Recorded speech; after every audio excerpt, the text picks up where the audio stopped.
Vomiting అవుతుంది. అవి ఆ బ్లడ్ వామిటింగ్స్ అయి చనిపోవడం అని జరుగుతూ ఉంటాయి. ఇది చాలా ప్రమాదకరమైనటువంటిది, ఇది నిషేధించవలసినటువంటి విషయం. ఈ మరుగుమందు అనేది నెత్తికి పెడతారు, కడుపులో భోజనంలో పెడతారు, ఒంటికి పూస్తారు. మీ బట్టలను తీసుకెళ్లి వశీకరణ చేసి దానికి మరుగుమందు పెడితే ఆ వస్త్రం మీరు ఎప్పుడైతే కట్టుకున్నారో వాళ్ళకి వశం అవుతారు. అనేక రకమైనటువంటి ఈ తంత్ర సాధనల్లో ఇటువంటివన్నీ సర్వసాధారణమైనటువంటి రాజతంత్రం. ఇదంతా ఆ రోజు నుంచి వచ్చేవంటి ఆచరణ, ఈ మధ్య కాలంలో కాదు. ఈ రోజుల్లో అంతే టెక్నాలజీ పెరిగింది. అంటే గురూజీ ఇది ఒకసారి పెడితే కంపల్సరీ ప్రాణహాని వరకు వెళ్తుంది. అయితే విరుగుడు కూడా చేసుకోవచ్చు.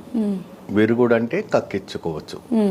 మీకు మందు పెట్టారు కాబట్టి వాళ్ళు పోసే పసరులో అది బయట పడిపోతుంటారు. అది కొన్ని ప్రాంతాల్లో ఉన్నాయి, మందు తీసేవాళ్ళు ఉన్నారు.